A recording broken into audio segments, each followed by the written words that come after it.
பகவான் வந்து ஒரு இடத்துல ஸ்வேதவாரகம் சொல்லி சொல்றாங்க, இன்னொரு இடத்துல தமாலா நீலம் அப்படி சொல்லி சொல்றோம். ஸோ ரெண்டு ரெண்டு விதமா சொல்றாங்களே, ஒரு இடத்துல வெள்ளைன்னு சொல்லி சொல்றாங்க, இன்னொரு இடத்துல கருப்பா இருக்காரு பகவான் அப்படின்னு சொல்லி சொல்றாங்க. இது முதல் கேள்வி. ரெண்டாவது கேள்வி என்ன அப்படின்னா, இன்னும் படைக்கவே ஆரம்பிக்கவே இல்லை யாரையுமே, அதுக்குள்ள ஹிரண்யாக்ஷன் எப்படி வந்தா? இங்க ஹிரண்யாக்ஷன் எப்படி பகவான் கொன்னாரு இல்லையா? இது நம்மளுக்கு வந்திருக்க வேண்டிய ரெண்டாவது கேள்வி.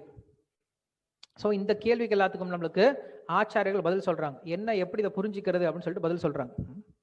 என்ன சொல்றாங்க அப்படின்னா, பகவானோட இதாவது பிரம்மாவுடைய முதல் நாள் அப்படிங்கிறது 51வது, இப்ப நம்ம பார்த்தோம் இல்லையா, 51வது வருஷம், அவருடைய 51வது வருஷத்துடைய முதல் நாள் நம்ம என்ன சொல்றோம் அப்படின்னா ஸ்வேதவராக கல்பம் அப்படின்னு சொல்லி சொல்றோம். இந்த ஸ்வேதவராக கல்பத்துக்கு மனு யாரு அப்படின்னா ஸ்வயம்புவ மனு. ஸ்வயம்புவ மனுவனுடைய ஆட்சி காலத்துல பகவான் தோன்றுறார். அந்த தோன்றிய பகவான் என்ன பண்றார் அப்படின்னா, கீழே இருக்கக்கூடிய உலகத்தை மேல கொண்டு வந்து வைக்கிறார். அதுதான் அவர் செய்யக்கூடியது. அதுக்கப்புறம் இந்த ஹிரண்யாக்ஷனை கொல்லக்கூடிய வதம் அப்படிங்கிறது இந்த இந்த லீலை எப்படி நடக்குது அப்படின்னா சக்ஷுஷ மனுனுடைய மன்வத்திரத்தில் நடக்குது. நான் சொன்னேன் இல்லையா, ஒரு பிரம்மாவுடைய ஒரு நாள்ல 14 மனுக்கள் வராங்க. அதுல முதல் வரக்கூடிய மனு யார் அப்படின்னா ஸ்வயம்புவ மனு. ரெண்டாவது வரக்கூடிய மனு யார் அப்படின்னா ஸ்வரோச்சிச மனு. மூன்றாவது மனு அப்படின்ற உத்தம அப்படின்ற மனு. நான்காவது வரக்கூடியவர் தாமச அப்படிங்கிற மனு. ஐந்தாவது வரக்கூடிய மனு ரைவத அப்படின்ற மனு. ஆறாவது வரக்கூடிய மனு தான் சாக்ஷ மனு. இப்ப நீங்க உங்களுக்கு இன்னொரு கேள்வி வந்திருக்கணும். என்ன கேள்வி அப்படின்னா, கஜேந்திரனை போல அப்படின்னு சொல்லி இங்க ஒரு வார்த்தை வருது. கஜேந்திரன் நீங்க எங்க வந்தாரு? உலகமே இங்கதான் ஆரம்பிக்குது, உலக சிருஷ்டி இப்பதான் ஆரம்பிக்குது. இதுல கஜேந்திர மோட்சம் எங்க வந்துச்சு? ஸோ அப்படின்னா இங்க நம்மளுக்கு ஆச்சாரியர்கள் சொல்லி கொடுக்குறாங்க, நான்காவது மனுவனுடைய தாமச அப்படின்னு சொல்லக்கூடிய அந்த மனுவனுடைய காலத்துலதான் கஜேந்திர மோட்சம் அப்படிங்கிற அந்த லீலை நடைபெற்றது. அதனால என்ன பண்றாரு, இங்க மைத்ரேயர் பேசும் பொழுது முதல் கல்பத்தில் நடந்த அந்த உலகத்தை தூக்கிட்டு கொண்டு வந்து வைக்கிற லீலை அப்படிங்கிற லீலையும், அதே போல 6வது கல்பத்தில் நடந்த 6வது மன்வந்தரத்தில் நடந்த அந்த ஹிரண்யாக்ஷனை கொன்ன விஷயம் அப்படிங்கிறது என்ன பண்றாரு, ரெண்டையும் கம்பைன் பண்ண நம்மளுக்கு சொல்றாரு. ஏன்னா 6வது மன்வந்தரத்தில் வரக்கூடிய சாக்ஷுஷ மன்வந்தரத்தில் வரக்கூடிய ஒரு மனுவனுடைய பசங்க தான் தக்ஷன். அந்த தக்ஷனுடைய பொண்ணுதான் வந்து தித்தி. அந்த தித்திக்கும் கஷ்யப்பருக்கும் பிறந்த பையன் தான் வந்து இவங்க ரெண்டு பேரும், இந்த ஹிரண்யாக்ஷன் ஹிரண்யகசிபும். ஸோ அதனால இவங்க வந்து சக்ஷுஷ மனு டைம்ல தான் வந்திருப்பாங்க, அதுக்கு முன்னாடி வரதுக்கு வாய்ப்பே கிடையாது. அதனால இங்க என்ன பண்றாரு விதுரர், ரெண்டையும் என்ன பண்றாரு கம்பைன் பண்ணி சொல்ல ஆரம்பிக்கிறார் அப்படின்னு சொல்லி சொல்றாரு. இது மட்டும் இல்லாம நம்மளுக்கு வந்து இங்க மத்ஸ்ய புராணம் என்ன சொல்லி கொடுக்குது அப்படின்னா, ஸ்வயம்புவ மனுடைய சமயத்திலேயே ஒரு பிரளயம் வருதான். அதாவது நம்ம இதுக்கு முன்னாடி ஒரு விளக்கம் பார்த்தோம், உங்களுக்கு ஞாபகம் இருக்கான்னு தெரியல. பிரம்மதேவர் என்ன பண்ணார் அப்படின்னா, பிரம்மதேவர் தன்னுடைய தியானத்தில் இருக்கும் பொழுது அவர் சுத்தி பாக்குறாரு, தன்னை சுத்தி ஃபுல்லா வந்து கடல் தான் இருக்கு, தண்ணி தான் இருக்கு, வெறும் சுழல் காற்று வீசிட்டு இருக்கு. அந்த சமயத்தில் என்ன பண்ணுவார் அப்படின்னா, அவர் தியானம் செஞ்சு அந்த பகவானுடைய சக்தினால அங்க இருக்கக்கூடிய எல்லா தண்ணியும் எல்லா விதமான அந்த புயல் காற்று என்ன பண்ணுவார், குடிச்சிருவார். அவர் நம்ம பேசியிருக்கோம், இந்த விஷயத்தை பேசியிருக்கோம்.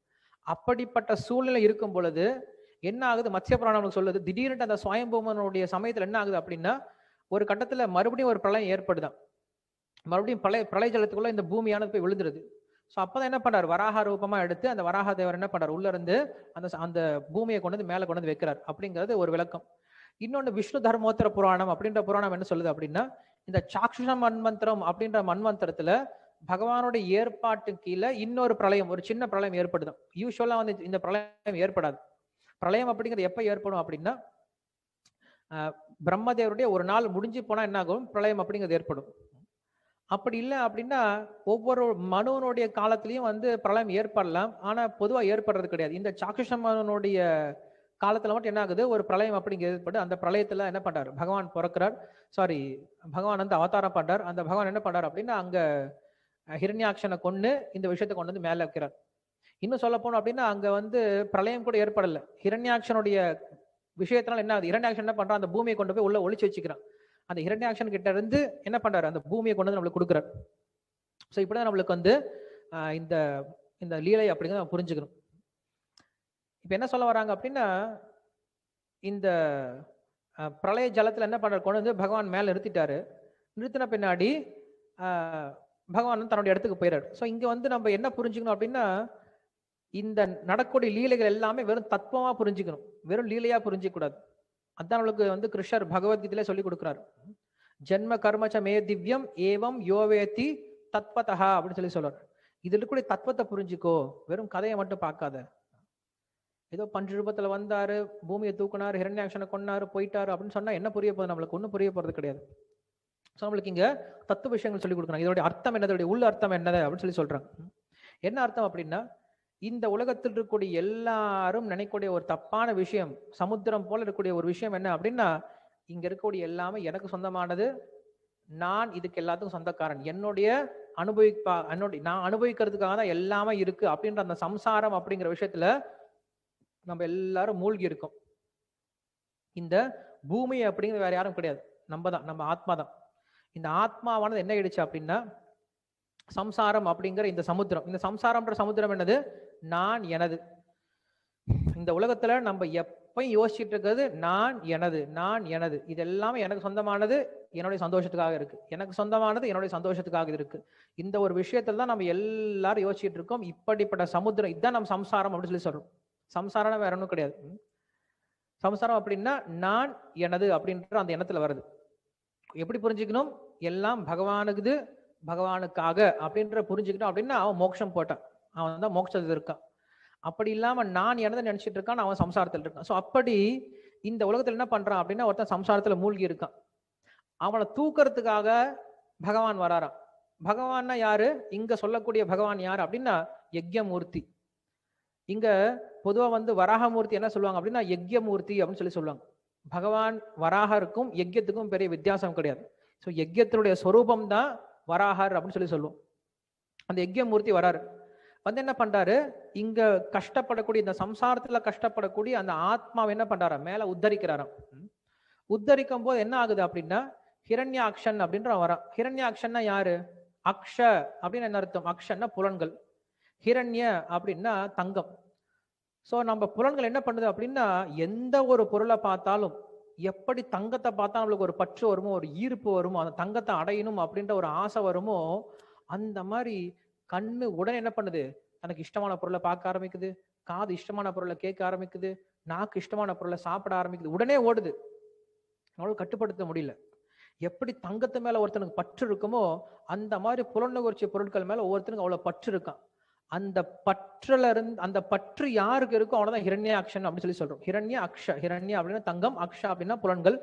ஸோ யார் ஒருத்தருக்கு இந்த உலகத்து மேல, இந்த உலகத்தில் இருக்கக்கூடிய விஷய சுகங்கள் மேல இந்த புலன்களானது ஓடிட்டு இருக்கோ அவனதான் ஹிரண்யாக்ஷன் சொல்லி சொல்றோம். ஸோ நம்ம எப்படி இருக்கோம், இந்த ஆத்மாவானது இந்த ஆத்மாவை உத்தரிக்கணும், இந்த ஆத்மாவை எப்படியா அந்த சம்சாரத்தை தூக்கிட்டு போயிடணும்னு சொல்லி பகவான் வரார்.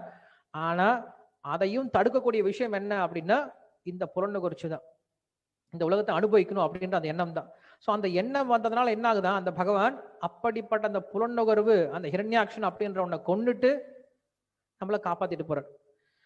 எப்படி காப்பாத்துறாரு? யஜ்யத்தினால காப்பாத்துறாரு. கிருஷ்ணர் பகவத்கீதையுடைய ஆரம்பத்திலே சொல்லுவார், யஜ்ய சிஷ்டாசின சந்தோ முச்சந்தே சர்வ கில்பிஷஹி புஞ்சதே தே துவஹம் பாபா ஏ பச்சந்தி ஆத்ம காரணாத் அப்படின்னு சொல்லி சொல்லுவார்.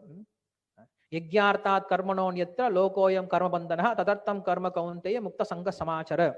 இந்த உலகத்துல ஒவ்வொருத்தரும் கண்டிப்பா யஜ்யம் செய்யறதுனால மட்டும்தான் என்ன பண்ண முடியும், இந்த உலகத்துல இருந்து வெளில போக முடியும். பல்விதமான யஜ்யங்கள் பார்த்தோம் நம்ம பகவத்கீதையில, பலவிதமான யஜ்யங்களை சொல்றார்.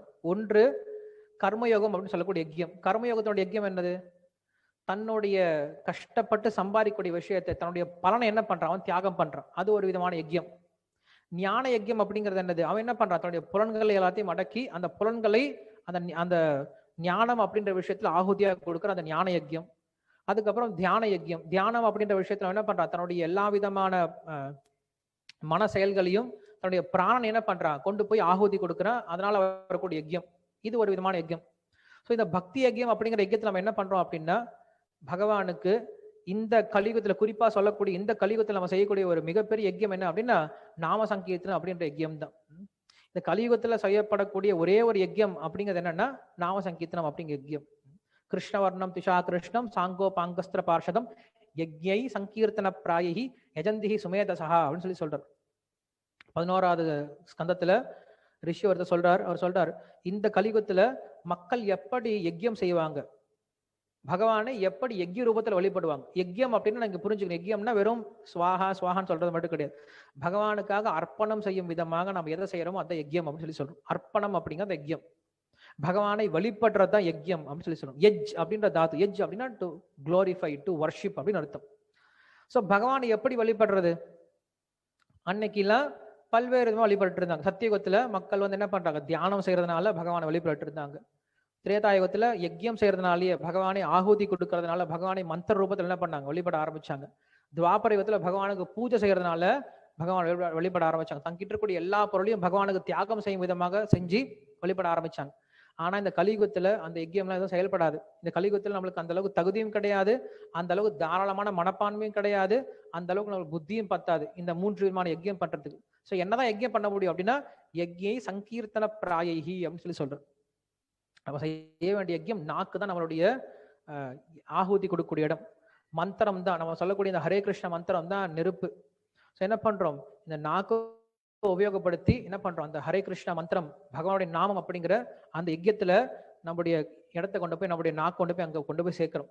ஸோ இந்த யஜ்யம் பண்றதுனால என்ன பண்ணுமா, எப்படி வராகமூர்த்தி ஆனவர் அங்க இருக்கக்கூடிய பூமியை வந்து தூக்கிட்டு போய் தன்னுடைய ஸ்தாபன தன்னுடைய இடத்துல வைக்கிறாரோ, அதே போல யாரோ ஒருத்தர் இந்த நாம சங்கீர்த்தனம் அப்படின்ற இந்த யஜ்யத்தை எடுத்துக்கிறாரோ, அந்த யஜ்யமானது என்ன பண்ணும், இந்த ஆத்மாவை உத்தாரணம் செஞ்சு இந்த ஆத்மாவை பகவானை அடைய விடாம இருக்கக்கூடிய அந்த ஹிரண்யாக்ஷன் அப்படின்னு சொல்லக்கூடிய இந்த புலனுகர்ச்சி இந்த உலகத்தை அனுபவிக்கணும் அப்படின்ற அந்த விஷயத்தை கொன்னு, அந்த விஷயத்தை அழித்து நம்மள என்ன பண்ணுவா, நம்முடைய சொஸ்தானத்துல கொண்டு போய் வைக்கும் அப்படின்னு சொல்றோம். ஸோ இதான் வந்து நம்ம இதுல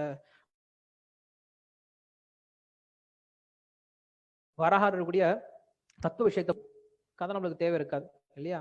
ஏதோ ஒரு யுகத்துல ஏதோ ஒரு சமயத்துல வராக அவதாரம் நடந்துச்சு, நம்ம என்ன பண்ண போறோம். ஸோ வராக மூர்த்தினால நம்மளுக்கு பாகவதம் என்ன சொல்ல வருது அப்படின்னா, நம்ம எல்லாரும்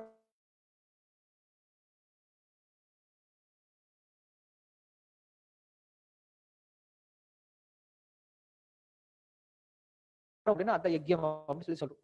அப்படி யார் ஒருத்த செய்ய ஆரம்பிக்கிறானோ அவன் எந்த விதமான பாவத்துக்கும் உள்ளாகிறது கிடையாது. அவன் என்ன பண்றான், மோட்சத்துக்கு அவன் தயாராயிட்டான். யஜ்யார்த்தாத் கர்மணோன் எத்திர அப்படின்னு சொல்றான். ஸோ அப்படி இங்க என்ன பண்றாரு, பகவான் வந்து யஜ்யமூர்த்தியா வந்து தோன்றார் அப்படின்னு சொல்றாரு. ஸோ அந்த பகவான் இப்ப அந்த ஹிரண்யாக்ஷனை கொண்டு வந்து தன்னுடைய ஸ்வஸ்தானத்துல வச்சுட்டார். வச்ச பின்னாடி அங்க எல்லா ரிஷிகள், அங்க நிறைய ரிஷிகள்லாம் இருக்காங்க. தப்போலோகம், ஜனலோகம், சத்தியலோகம் அப்படின்ட்டு நிறைய ரிஷிகள்லாம் இருக்காங்க.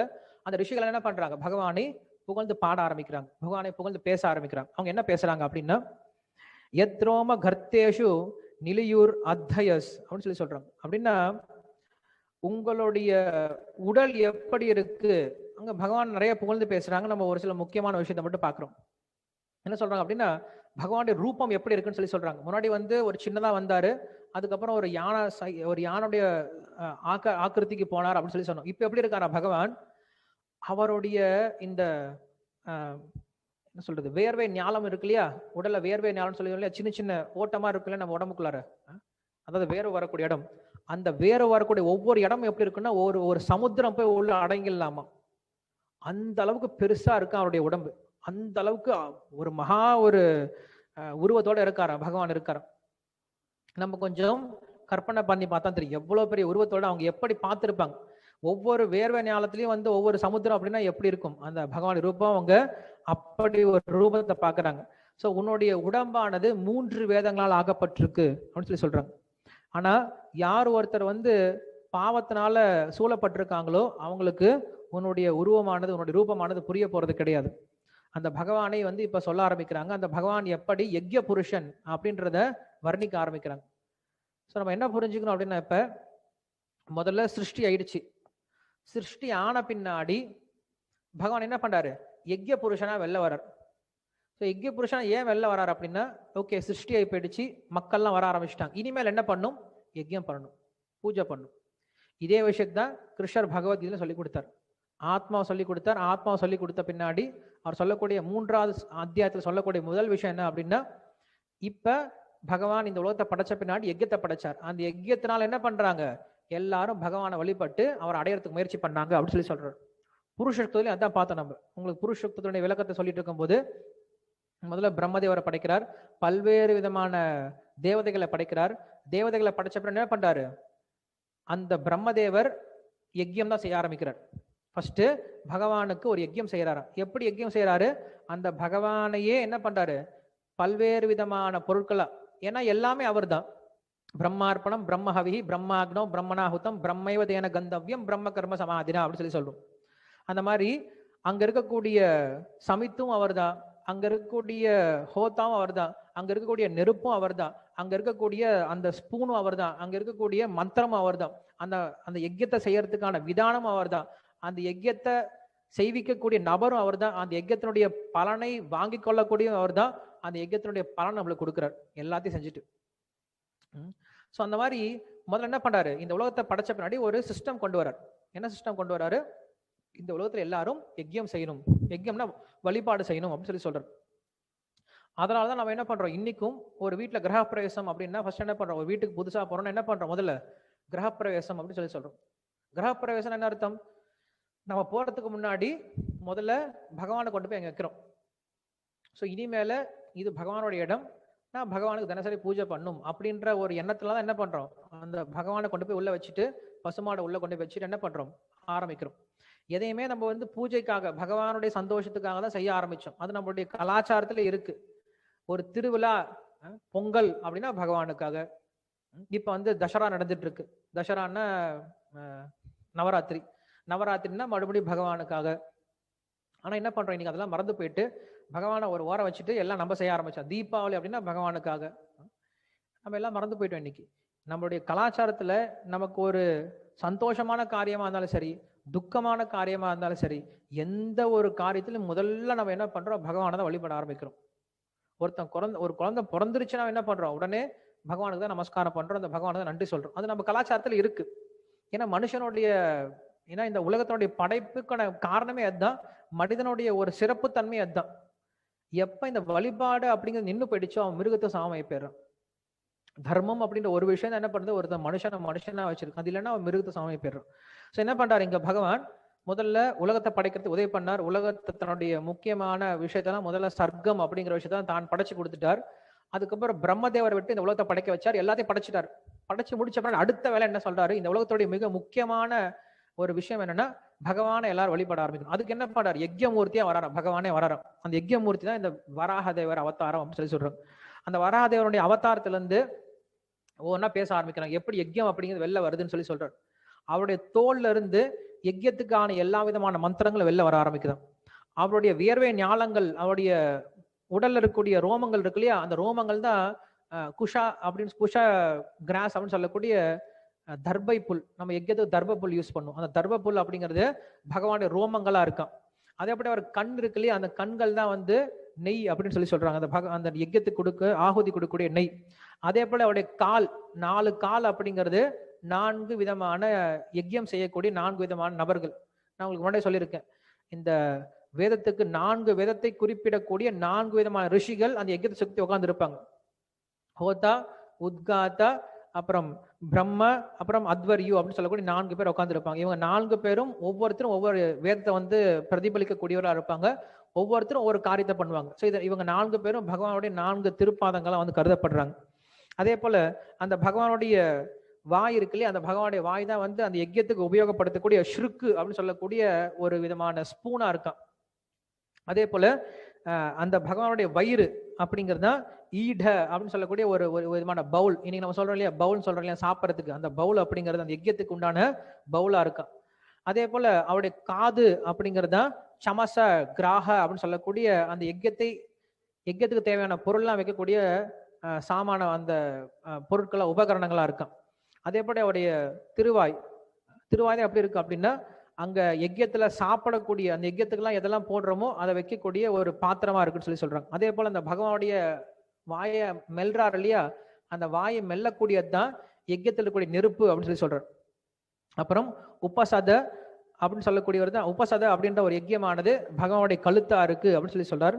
அதுக்கப்புறம் பிராணிய உதானிய அப்படின்னு 2 யஜ்யம் இருக்கும். ஒரு யஜ்யத்தை ஆரம்பிக்கிறதுக்கும் போது பிராணிய அப்படின்னு ஒரு யஜ்யம் பண்ணுவாங்க. அந்த யஜ்யத்தை முடிக்கும் போது உதானிய அப்படின்னு ஒரு யஜ்யம் இருக்கும். இந்த 2 யஜ்யம் அப்படிங்கிறது பகவானுடைய 2 கோரை பற்களா இருக்கு அப்படின்னு சொல்லி சொல்றாங்க. அதே போல பகவானுடைய நாக்கானது எப்படி இருக்கு அப்படின்னா பிரவர்கிய அப்படின்னு சொல்லக்கூடிய ஒரு விதமான ஆச்சாரமா இருக்கும். ஸோ அப்படி நிறைய சொல்லிட்டு போறாங்க. அதே போல யஜ்யத்துக்கு 7 விதமான யஜ்யங்கள் பகவானோட 7 விதமான சப்த தாத்துக்கள்ல இருந்து வருதான். நம்ம உடம்புல 7 விதமான தாத்துக்கள் இருக்கு இல்லையா? ரத்தம், சீலு, மஜ்ஜை, மாமிசம், அப்புறம் எலும்பு, தோல், இப்படின்னு சொல்லக்கூடிய 7 விதமான பொருட்கள் இருக்கு. இந்த 7 விதமான பொருட்களும் 7 விதமான யஜ்யமா வெளில வருது. அக்னிஷ்டோம, அக்யஷ்டோம, உக்த, சோஜச, வாஜபேய, ஐத்தராத்திய அப்படின்னு சொல்லக்கூடிய 7 விதமான யஜ்யங்கள் பகவானுடைய 7 விதமான சப்த தாத்துக்கள் இருந்து வருது அப்படின்னு சொல்றாங்க. அப்புறம் சொல்றாங்க, அந்த யஜ்யமூர்த்தி அப்படின்னு சொல்லக்கூடிய அந்த வராக தேவர் தான் எல்லா விதமான ஞானத்துக்கும் மூலமா இருக்காரு. ஞானத்துக்கு வேணும், நம்ம யாருக்காவது ஞானம் வேணும், நம்ம யாருக்காவது நல்ல சாஸ்திர விஷயம் புரிஞ்சுக்கணும் அப்படின்னு என்ன பண்ணுவான், அந்த யஜ்யமூர்த்தியான வராக தேவர் தான் வழி பண்ணுவான். அவர் தான் எல்லா விதமான யஜ்யத்துக்கும் மூலமா இருக்காரு, எல்லா விதமான அண்டங்களுக்கும் மூலமா இருக்காரு, ஞானத்துக்கும் அவர் தான் மூலமா இருக்காரு. சோ அப்படிப்பட்ட பகவான் எனக்கு ஞானத்தை கொடுக்கட்டும் அப்படின்னு சொல்றாங்க. கிருஷ்ணர் சொல்றாரு இல்லையா, தேஷாம் சதயுக்தானாம் பஜதாம் பிரீத்தி பூர்வகம் ததாமி புத்தி யோகம் தம் ஏனமாம் உபயாந்தித்தேன்னு சொல்றாரு. உண்மையாலும் நமக்கு ஞானம் எப்படி வரும், பகவானை பற்றி ஞானம் எப்படி வரும் அப்படின்னா, தேஷாம் சததயுக்தானாம் பஜதாம் பிரீத்தி பூர்வகம். யார் ஒருத்தன் பகவானுக்கு அன்போட பக்தி சேவை செய்ய ஆரம்பிக்கிறானோ அவனுக்கு என்ன ஆகுமா, தேஷாம் சதயுக்தானாம் பஜதாம் பிரீத்தி பூர்வகம் ததாமி புத்தி யோகம் தம் அப்படின்னு சொல்றாரு. அப்படிப்பட்டவனுக்கு ஞானத்தை நான் கொடுக்குறேன் அப்படின்னு சொல்றாரு. யார் ஒருத்தனுக்கு ஞானம் வரும்னா, யார் ஒருத்தன் நிறைய படிக்கிறானோ அவனுக்கு ஞானம் வரப்போறது கிடையாது. யார் ஒருத்தன் பகவானுக்கு சேவை பண்ண ஆரம்பிக்கிறானோ, பகவானுக்கு பக்தியோட சேவை பண்ண ஆரம்பிக்கிறானோ அவனுக்கு ஞானமானது இதயத்துல கொடுக்கப்படும், இதயத்துல புகுத்தப்படும். திவ்ய கியான் ஹிருதய பிரகஷித்தோ அப்படின்னு சொல்றோம். தேனே பிரம்ம ஹிருதாய ஆதி கவையன்னு சொல்றோம். ஸோ அப்படி அந்த பக்தியோட நாங்க உங்களை வழிபட ஆரம்பிக்கிறோம், எங்களுக்கு உங்களை புரிஞ்சுக்கிறதுக்கான ஞானத்தை கொடுங்க அப்படின்னு சொல்லிட்டு அந்த ரிஷிகள்லாம் பிரார்த்தனை பண்ண ஆரம்பிக்கிறாங்க. ஓ பகவானே, நீங்க தான் இந்த உலகத்தை தூக்கி இருக்கீங்க, இந்த உலகத்தை எப்படி தூக்கி இருக்கீங்க அப்படின்னு சொல்றாங்க. இந்த உலகமானது, இந்த உலகத்துல நிறைய மலைகள்லாம் இருக்கான், அந்த மலைகளோட சேர்த்து என்ன பண்ணிருக்கீங்க, இந்த உலகம் தூக்கி இருக்கீங்க. ஸோ தூக்குனீங்க அப்படின்னா உங்களுக்கு ரொம்ப கஷ்டமா இருக்குமா அப்படின்னு யோசிச்சு பார்த்தோம்னா ரொம்ப கஷ்டமாலாம் கிடையாது. அவன் சொல்றாரு, எப்படி ஒரு யானையானது ஒரு நதிக்குள்ளறப்போ இறங்கி அங்க இருக்கக்கூடிய தாமரை மலர, அங்க தாமரை தண்டோட அந்த தாமரையோட இலையோட எப்படி ரொம்ப லகுவா தூக்கிடுமோ அந்த மாதிரி என்ன பண்றாரா பகவான். கொஞ்சம் யோசிச்சுப்பாங்க, நம்ம கொஞ்சம் இப்ப கற்பனை பண்ணி பார்க்கணும். இந்த பிரபஞ்சம், இந்த பூமியானது எவ்வளவு பெருசு இருக்கு, அந்த பூமியானது எப்படி இருக்கு அப்படின்னா, அந்த வராக தேவரனுடைய கொம்பு மேல ஒரு தாமரப்பூ உட்கார்ந்து இருந்தா எப்படி உட்கார்ந்து இருக்குமோ அந்த மாதிரி இருக்கான். ஸோ அப்ப அவருடைய கொம்பு எவ்வளவு பெருசா இருக்கும், அவருடைய முகம் எவ்வளவு பெருசா இருக்கும், அவருடைய மொத்த ஆக்கிருதி, அவருடைய மொத்த உடல் அப்படிங்கிறது எவ்வளவு பெருசா இருக்கும் அப்படின்னு கொஞ்சம் யோசிச்சு பார்க்கணும். ஸோ அப்பேற்பட்ட ஒரு மிகவும் பிரம்மாண்டமான அந்த ரூபத்தை பார்த்து அவங்க எல்லாம் ஆச்சரியப்படுறாங்க. சொல்றாங்க, நீங்க தான் வேத புருஷனா இருக்கீங்க. அதே போல எப்படி ஒரு மலை மேல நீங்க பாத்தீங்கன்னா, இப்ப மழை காலம் வரும்போது அந்த மலையினுடைய மேல் உச்சியில் இருக்கக்கூடிய அந்த சிகரத்துல நிறைய மேகங்கள்லாம் சூழ்ந்து இருக்கும். அது போல நீங்க ஒரு மலை மாதிரி இருக்கீங்க. அந்த மலைக்கு மேல ஒரு சின்ன ஒரு மேகம் மாதிரி எப்படி இருக்கா, இந்த பூமி அப்படிங்கிறது இருக்கா, ரொம்ப அழகா இருக்கா பாக்குறதுக்கு. எப்படி மலை குன்று மேல மேகங்கள் இருக்கோ அது போல உங்களுடைய அந்த கொம்புக்கு மேல இருக்கக்கூடிய பூமியானது ரொம்ப அழகா இருக்கு உங்களுக்கு பாக்குறதுக்கு அப்படின்னு சொல்றேன். அதனால பகவானே, இந்த பிரபஞ்சத்தை மக்களுக்காக, இந்த உயிர்வாளிகளுக்காக கொடுங்க. இந்த உயிர்வாளிகள் இந்த உலகத்துல வாழ்ந்து உங்களுடைய சந்தோஷத்துக்காக தங்களுடைய காரியங்களை செஞ்சு தங்களுடைய கர்ம வினைகளை தொலைச்சிட்டு பக்தி செஞ்சு உங்களை அடையணும். அதுக்காக என்ன பண்ணுங்க, நீங்க இந்த உலகத்தை அவங்களுக்காக கொடுங்க அப்படின்னு சொல்றாரு. சொல்லி முடிச்சுட்டு, யாரால இந்த மாதிரி ஒரு காரியத்தை பண்ண முடியும்? கர்ப்போதக அப்படின்னு சொல்லக்கூடிய இப்படிப்பட்ட ஒரு பிரளய ஜலம், இந்த பிரளயத்தில் இருக்கக்கூடிய இப்படிப்பட்ட கடல் அப்படிங்கிறது எவ்வளவு பெரிய கடலா இருக்கு. அந்த கடலுக்குள்ள இறங்கி இப்படிப்பட்ட உலகத்தை தூக்கிட்டு வரணும் அப்படின்னா யாரால முடியும், உங்களை தவிர. ஆனா இது ஒரு பெரிய விஷயம் கிடையாது. ஏன்னா இந்த உலகம் மொத்தத்தையும் நீங்க வெறுமனே உங்க சுவாச நிஸ்வாசத்தினாலேயே படைச்சு அழிச்சிட்டு இருக்கீங்க அப்படின்ற போது உங்களுக்கு இந்த ஒரு விஷயமானது பெரிய விஷயம் இருக்க போறது கிடையாது. அதே போல நீங்க வெளில வரும்போது என்ன பண்ணீங்க அப்படின்னா, உங்க உடம்புல நிறைய தண்ணி, அவர் உள்ள இருந்து வெளில வராரு. வெளில வரும்போது என்ன ஆகுது, உடம்புல நிறைய தண்ணி இருக்கான். என்ன பண்றாரு பகவான், ஒரு சிலுப்பு சிலிக்கிறாரு. சிலுப்பு சிலுக்கும் போது என்ன ஆகுதான், அவருடைய உடம்புல இருக்கிற தண்ணி எல்லாம் மேலவே படுதான். அங்க தப்போலோகம் ஜனலோகத்தில் இருக்க மக்கள் மேலவே படுதான். படும்போது அந்த தண்ணியானது அவங்களை அவ்வளவு தூய்மைப்படுத்துதான். இப்ப நம்ம யஜ்யம் பண்ணும்போது பாத்தீங்கன்னா பூர்ணாகுதின்னு சொல்லுவாங்க. கடைசியில ஒரு பெரிய கலசம் இருக்கும். அந்த கலசத்துல என்ன பண்ணுவாங்கன்னா, கொஞ்சம் தண்ணி தொட்டு எல்லாத்துக்கும் மாயல்ல அப்படி தெளிப்பாங்க. அந்த எந்த இலையில தொட்டு செய்யக்கூடிய தண்ணி தான் இது. எங்க வராகதேவருடைய அந்த உடம்புல இருந்து வரக்கூடிய தண்ணி தான் அது. அது அவ்வளவு சுத்தப்படுத்துதான். ஸோ அப்படி உங்களுடைய ரோமத்திலிருந்து வரக்கூடிய இந்த கர்ப்போதக தண்ணி அப்படிங்கிறது இந்த தீர்த்தம் அப்படிங்கிறது எங்க எல்லாரும் தூய்மைப்படுத்துது அப்படின்னு சொல்லி சொல்றாரு.